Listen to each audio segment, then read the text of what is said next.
Ndugu waandishi wa habari, kama ilivyo wajibu, taarifa hii ni ya miezi mitatu ambayo ni kuanzia kipindi cha Oktoba mpaka Disemba 2025.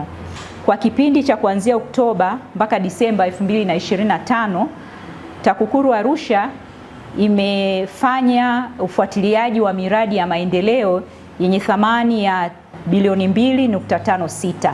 Baada ya kufanya ufuatiliaji huu umeonyesha kuridhishwa na matumizi ya fedha za miradi ya maendeleo mitano yenye jumla thamani ya bilioni 2, milioni 556, bilioni 645 na 430. Na miradi hii imefanyiwa ufuatiliaji na utekelezaji wake katika sekta za afya, elimu na miundombinu. Hatua ya ufuatiliaji iliyofanywa na TAKUKURU imesaidia kukamilika kwa miradi hiyo kwa kuzingatia thamani ya fedha, lakini pia na ulinganifu wa bajeti na fedha zilizotumika. Kupitia vikao shirikishi, warsha za uelimishaji na ufuatiliaji wa kamati za ujenzi, wadau wa maendeleo na taasisi husika, TAKUKURU mkoa wa Arusha ilitoa jumla ya mapendekezo 7. Mapendekezo haya yalilenga kuboresha matumizi ya usimamizi wa fedha na kuondoa mianya ya rushwa.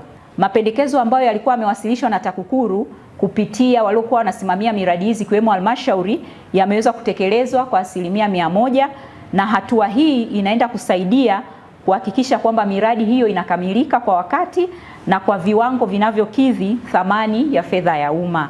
Katika ufuatiliaji wa matumizi ya rasilimali za umma kwenye utekelezaji wa mradi wa bweni la shule ya sekondari Kemokoa iliyopo wilayani Longido, TAKUKURU iliweza kubaini kuwa kulikuwa na tofali 2280 zenye thamani ya milioni 4,560.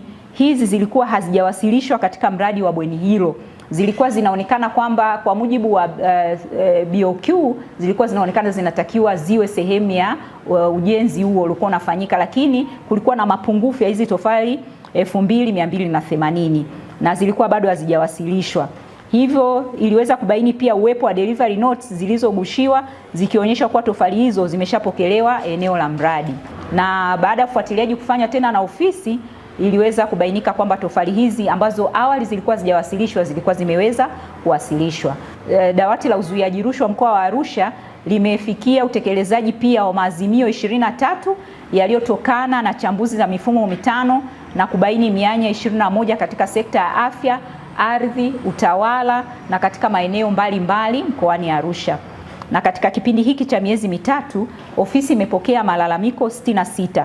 Na baada ya kufanya chambuzi za haya malalamiko, 68% ya malalamiko haya yalionekana yametoka katika sekta za kimkakati ikiwemo maji, afya, elimu na barabara. Na kwa kipindi hicho pia cha miezi mitatu tumeweza kufungua jumla ya mashauri 15 mahakamani.